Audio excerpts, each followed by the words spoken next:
are not, well, there are no mutual commitments, actual binding commitments. And I'm convinced that until we can get more actual two-way commitments, I'll do this or I pay, and you do that or you pay, then it's going to be difficult to get our supply chain, especially inland, to get it in shape. It's interesting, Commissioner, in an Australian context, our ports run under different rules depending on which state of Australia they're in. I see. In New South Wales, we actually do have a regulation not too dissimilar to what you're describing there, where there are two-way penalties.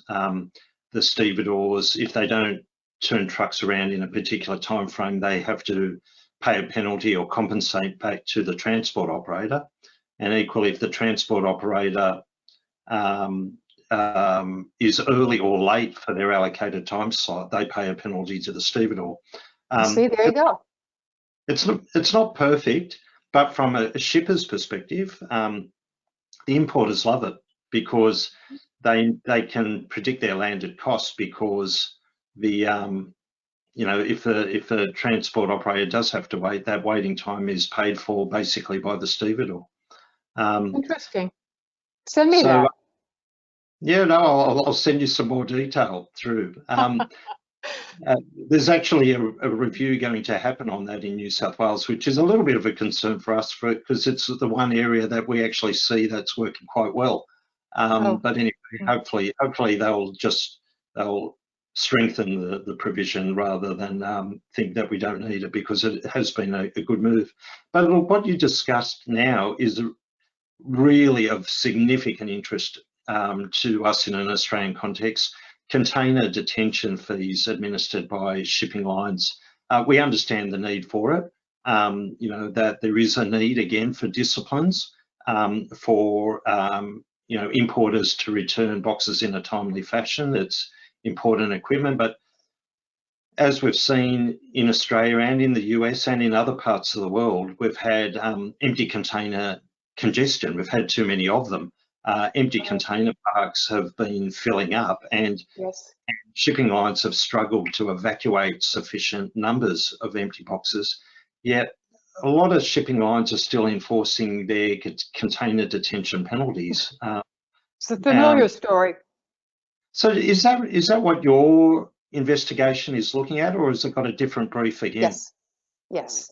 The FMC published what we call an interpretative rule concerning port demurrage and detention last May. And it's very simple, actually. I say there are good charges and bad charges. We are no longer going to allow the ocean carriers and the ports to push off costs of port inefficiencies to shippers, truckers, intermediaries. And so you'll have to make a determination on whether or not it's reasonable under the Shipping Act to impose those fees. The rule laid out lots of situations that would be considered part of reasonableness. My favorite, as I say, we'll never let a good idea go. Originally, in our innovation team's discussions in 2016, 2017, our shippers told us, so what pieces of knowledge would be most effective in harmonizing our supply chain? And shippers said, all we want to know is when it's ready to pick up. Is it available? And so in the demurrage and detention rule, and I said, if you send out a notice of availability and you stick to it, then you're reasonable. That's not the whole story, but that one approach would so improve efficiency on the demurrage side that we think you could add a little bit on the what we call the charges for use of the land, demurrage, and the charges for the use of the equipment or the container, the detention. Right. So very simply, idea is if a shipper presents at a port and he or she has done every single thing he's supposed to do. You paid your freight, you've complied with what is customarily necessary in the port, you're there within 3 days, and you can't get it, you don't pay anything. Now, if the inverse of that is that if the trucker returns an empty container within the time allotted, and he is prevented by congestion or other occurrences from returning it, he doesn't pay because we're not going to allow our ports to charge off the consequences of congestion. My answer to that is fix the problems. Well, I'll help you. I'll assemble a team. We'll have industry leaders from around the country come together and we'll search for workable solutions. Fix the problems rather than charging the port users charges in situations in which they are powerless to fix the problems. Now, because this pandemic has over the cargo influx from the pandemic has so overwhelmed the system, then we didn't really hear until probably September, October, that many businesses were being overwhelmed with demurrage and detention charges. And of course I said, no, we can't really. The rule was published in May.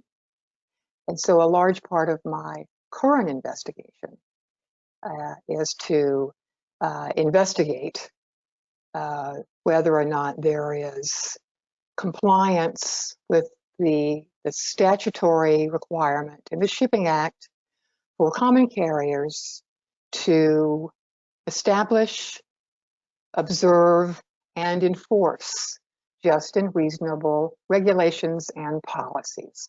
And I can recite that now in my sleep. Because that is the basic statutory requirement, and we have given our carriers and ports lots of freedom